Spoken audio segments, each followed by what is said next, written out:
That was the incorrect call. VAR gets involved. He's on 4-0. Barcelona.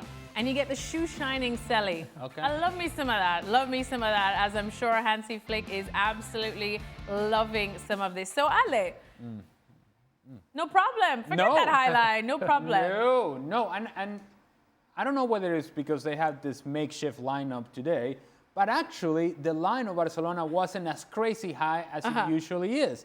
There seemed to be a lot more organization and, dare I say, structure to the midfield. And I was, let's just say, curious. Not sliding challenge or 1v1 defending, organization. And then from there, you allow your team to take over because of the quality that they have in the middle third and especially in the final third. Yeah, stunning scenes that we saw there from the Camp Nou with the fireworks going off. That's exactly the homecoming that Hansi Flick would have wanted, and probably just to put to bed some of the criticisms that his system and his style have come under.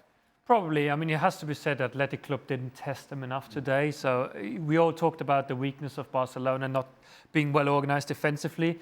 You would expect other teams going there and testing them a bit more. But Athletic Club, whether it's because they're in the Champions League now, it's kind of an extra, not say pressure, but, you know, the effort they put in today wasn't enough. But also, as we said before, coming to the Camp Nou again after all this time of renovation, I think there was so much excitement. It probably wasn't the easiest day to face them today because there was so much emotion going in as well. It was a fair result, as we could see looking at the stats as well. Just looking at the goals, we got 4 goals, Ale. You did pick Ferran as well to shine, and that's exactly what he did. Yeah, and Ferran Torres, people may overlook him when you think of the great players that are currently with Barcelona, but he has been a really important piece for Hansi Flick because when Lewandowski was injured, Ferran Torres was scoring goals. Now Marcus Rashford had fever and Ferran Torres is playing on the left-hand side and he's scoring goals. And the moment that Lamine Yamal gets injured or he may not be able to play, then you throw Ferran Torres over on the right and he'll score a goal. Now you have Barcelona thinking like they can all score. They're the front 5, 6 players. They can all score. Ferran Torres being one. Rafinha came on. Of course, we know he can score goals. So that's really exciting knowing that you have so many players who are calm in front of goal. And it also helps that you have Lamine Yamal. Yes. Yeah. Let me just say that adds value. The assist to Ferran Torres with the outside of the left foot, he has done it so many times, and usually it's Rafinha on the other side of that. To perfection. Honestly, I love watching this kid play. Yeah. This is just unbelievable. And I don't know if you noticed this, but Thomas is a very calm guy. He's very calm, Yeah. but he throws the Messi comparison. Very calm. Very put together. Yes, very elegant, very calm about him. When he saw Lamine Yamal do that, there was a smile. Yep. There was excitement. Oh, He made a little, come on. Yeah. it was a little slight voice, like a little, Yeah. See?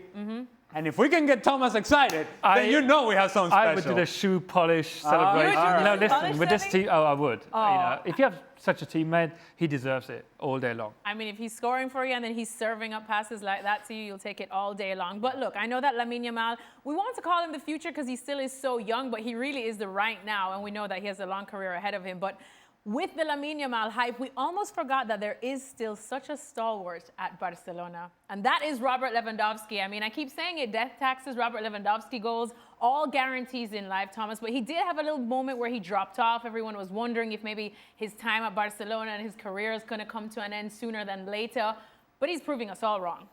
He is. I'm a big fan of his. You know, obviously I've watched him for so long in the Bundesliga, knowing how good he is. Again, it helps Robert Lewandowski that he has the group of players that he has around him because it allows him to focus on the thing that he still does really, really well and at a very high level, which is finishing chances. He doesn't have to get out of the width of the 18-yard box. In fact, I would argue that he doesn't even have to get out of the width of the 6-yard box. That's where he'll operate. And when he finds himself in those positions, and you have the service coming from Lamine Yamal, you have the service coming from Ferran Torres, when Pedri's on the field, when Rafinha's on the field, you start thinking about all the options that are available to Robert Lewandowski and what he needs to do is what he has done over the course of his whole life, not just his career, his whole life. Naturally find spaces inside the 18-yard box and provide that final touch. He's still capable of doing that, again, at a very high level. Well, like we were saying, we saw all those big celebrations at the Camp Nou because it's the first time that we're seeing any action in terms of football there in pretty much 2 years now, since May 2023. And for Barcelona to get back in their own home, their true home, Montjuic, of course, played a good home for them. They won a treble there as well, but still everyone has been talking about how they need to be back at their true home. How much does that really help going out there for this season, for you to play at where you feel you really belong? Yeah, it means so much to the players. Camp Nou, you know, it's special for the players, the fans, and everybody. I know it wasn't full today, so when it's fully finished, you can tell that this makes a difference.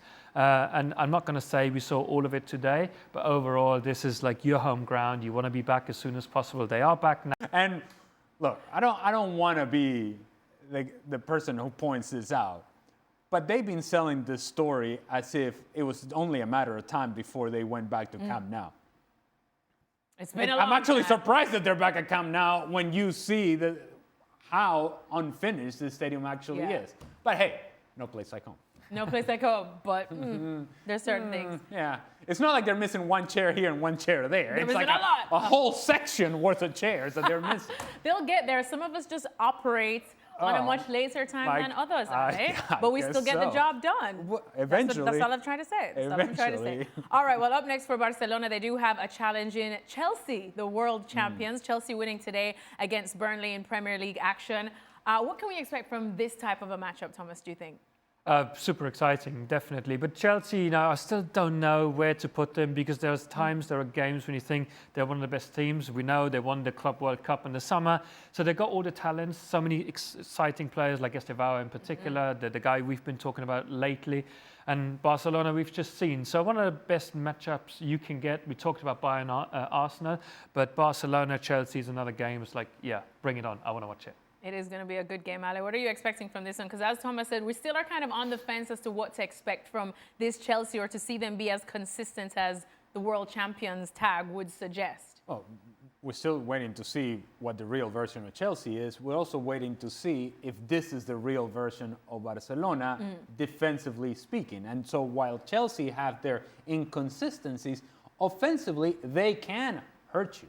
They have enough talent. And so it'll be interesting to see what version of Barcelona we see in terms of the lineup and the selection, team selection by Hansi Flick, and whether he is, dare I say, a little bit more conservative, as he was today.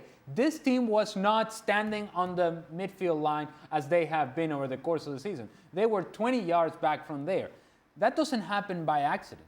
And so while we have said that, yeah, Hansi Flick, maybe he has been stubborn, maybe he's here to entertain, whatever the case may be, there was an adjustment today. He may not admit it, but there was an adjustment today, and it was noticeable. Interesting to hear, of course, Alice say that. That word stubborn, that's a word that we've used to describe Hansi Flick for quite some time because he's been so adamant that his system, his style will work once it's played well, and he will eventually get the team playing well. Stubborn, is that the word that you'd use to describe it? And do you feel like he will make that adjustment that we saw today against the Chelsea? I would have not used that term to describe it because I think, you know, obviously he thinks about the team, how they have to defend, how they attack, all aspects of it. But he's adamant that, you know, this way of playing with the Barcelona team, this is how he wants to see his team and to perfection the way they go forward. So if they attack all the time, there is no opportunity for the opposition to get in behind. I've seen it with Bayern Munich, Vincent Kompany keeping a high line. See how well they're doing. Yeah. Now, we all know La Liga is slightly different to the Bundesliga, and yet I think Hansi Flick wants to think offensively. He wants to think about the team in possession. He wants to attack, create chances. That's why stubborn is probably not the term I would use, but I get it that people see it that way. And when you look at the game today, the result, you know, he doesn't have to defend himself for that. Yeah, Ale, not stubborn. Wait. We got the Hansi Flick whisper. I said today there was a change. Today there was an adjustment. He just won't admit it. Yeah, well, he won't admit it, but there was a change and there was an adjustment today. And so, to be fair to me, because let's be honest, all he cares is about me. To be fair to me, I did say he was being a little stubborn in the pregame, in that I wasn't asking for them to change the way they play. Adjustment, a little adjustment. And 10 yards, 15 yards dropping off when there's no pressure on the ball, that's the little adjustment that I'm talking about. So Hansi Flick, essentially what I'm telling you is you did what I asked you to do. Good job, Hansi. There you go. Ooh, do you want to give yourself a little pat on the back there? Well, you know, I'm just saying, it is about me, Alexis. This is, I woke up this morning and I figured I would make it about me. We love that. We love I it. like the energy in here. I You like like that. that? So good. Oh, Oh, yeah, Thomas, yeah. we'll keep you I'm anytime. getting all your confidence I from know. both sides. Yeah, that's good. Just It's about me, Thomas. It really One other is. thing on Hansi Flick, though, just the fact that we've spoken so much about that, yes, it makes for exciting football, and yes, they got away with it for a whole season last season, and it worked successfully. But it's always just a matter of time before all the other teams around Europe start watching and go, we can figure this out. And we have started to see that to a certain extent. Of course, Barcelona have the firepower to outscore opponents. But is this realistically sustainable? They won the treble last year, Thomas, and now I'm sure they'll try the same plus the Champions League. So to win that in the Champions League playing like this, is it sustainable? It's a tough one. I think not that extreme if you keep such a high line all the time. I don't think it is, because you play the top teams in Europe, you're going to get exposed at some point. But if you're that strong offensively, if you keep scoring goals, 3-4 goals per game, it's tough for other teams to come back and score as many goals or more. But overall, I remember the Champions League game last season against Bayern Munich. It was the same. It was so high up, and Bayern Munich, kept getting chances. So he'll look into that, but I think it's be a tough one. I'll probably see one or two teams that are better than him right now. But as we know, the Champions League will be decided in March, April, May. That's when we talk about come back here and see whether he's adjusted even more. Where I do agree with Thomas is that they're exciting to watch. Yes.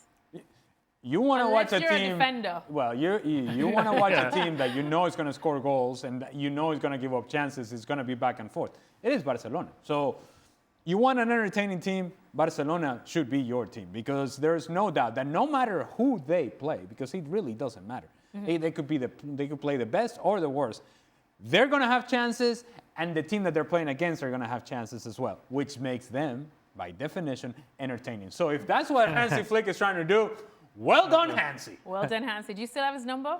Do you want to call him up and tell him that Ale is happy that he listened to him to make the slight adjustment? Next time I'm back, I'll tell you what he said. Oh, please do. Please do. Thank you very much. I know he'll be waiting for that. Great news for him. Great news for him indeed. And it is great news for Hansi Flick because, like I said, with this win, now they go top of the table, level with their rivals Real Madrid.